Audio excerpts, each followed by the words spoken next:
Graham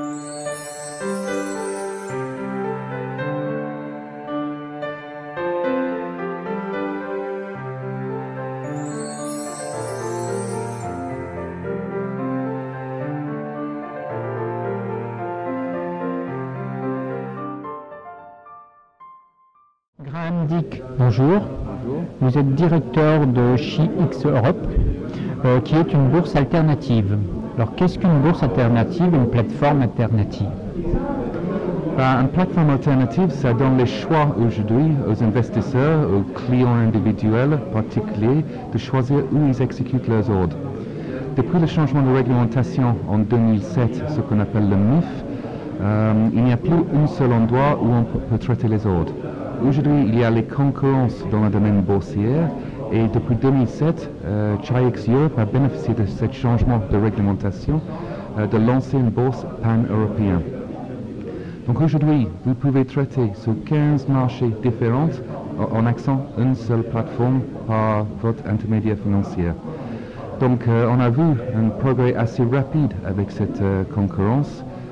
Et aujourd'hui, SheX Europe se situe comme la deuxième plus grande bourse en Europe, bien devant au niveau de transactions Euronext, qui est déjà pas mal en 4 années.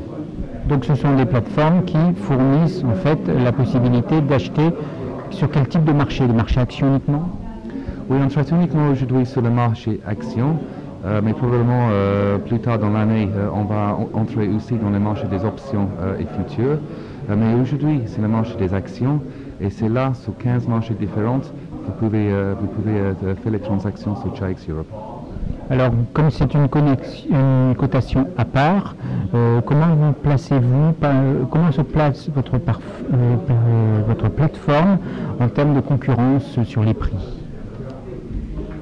Si vous voulez, c'est que quand on a lancé la plateforme il y a 4 ans, la grande difficulté qu'il y avait, et puis beaucoup de particuliers, ils ont cette problématique-là, c'est que le prix des transactions, le prix des marchés, c'était trop cher. Pourquoi c'était trop cher? Parce que les bourses européennes, ils ont opéré un monopole sur cette activité depuis 200 ans.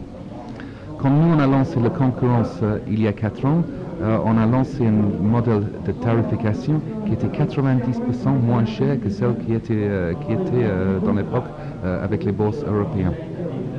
Donc une concurrence forte qui a permis les intermédiaires financiers, les courtiers, pour aussi avoir une opportunité de baisser leurs prix et j'espère aussi de donner les prix d'action au marché plus compétitifs aux particuliers.